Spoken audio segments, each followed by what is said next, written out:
राजधानी रांची में आज सतत उद्यम विकास के माध्यम से ग्रामीण और जनजातीय सशक्तिकरण पर मंथन हुआ। कार्यशाला में मुख्य रूप से इस बात पर जोर दिया गया कि कैसे स्थानीय स्तर पर छोटे छोटे उद्योगों को बढ़ावा देकर ग्रामीण अर्थव्यवस्था को दुरुस्त किया जाए। योजना एवं विकास विभाग के सचिव मुकेश कुमार ने ग्रामीण आजीविका को मजबूत करने की बात कही। एग्रीकल्चर एक्टिविटी से आ रही है, केवल 1/3 जो है वो एग्रीकल्चर से आती है। तो ऐसा नहीं है कि जो मॉडर्नाइजेशन है, जो सर्विस सेक्टर है, जो इंडस्ट्री है वो रूरल में नहीं आई, वो अर्बन में ही रही। वास्तव में रूरल एरिया में इंडस्ट्री का ग्रोथ अर्बन एरिया से अब ज़्यादा आ रहा है। अर्बन एरिया में तो जगह ही नहीं है इंडस्ट्री लगाने की, तो इंडस्ट्री जो है दूर जा रही है अर्बन एरिया से।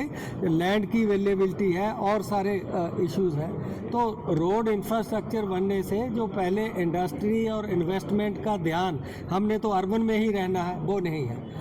नीति आयोग के सदस्य प्रोफेसर रमेश चंद्र ने झारखंड के जनजातीय क्षेत्रों में हो रहे विकास कार्यों की समीक्षा की। उन्होंने पलायन को विकास की राह में एक बड़ी चुनौती बताया और कहा कि मजबूरी में होने वाले पलायन को रोकने के लिए गांव में ही रोजगार के ऐसे साधन विकसित करने होंगे जो सतत और टिकाऊ हों।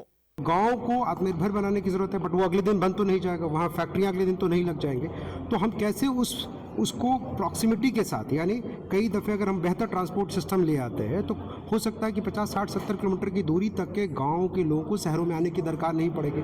कम खर्चे में वो गाँव में रहेंगे और बेहतर अगर रोड कनेक्टिविटी हो जाए, कोई मेगा रेल जैसी प्रोजेक्ट आ जाए, मेट्रो जैसी कोई प्रोजेक्ट आ जाए, तो उससे ओवरऑल डेवलपमेंट भी होता है और वो इकोसिस्टम कॉम्प्रोमाइज़ नहीं होता। ये मैंने बतलाने की कोशिश की। कार्यशाला के दौरान राज्य के विभिन्न हिस्सों से आए उद्यमियों ने अपने उत्पादों का प्रदर्शन किया। झारखंडी व्यंजनों से लेकर पारंपरिक परिधानों तक के स्टॉल यहां आकर्षण का केंद्र रहे।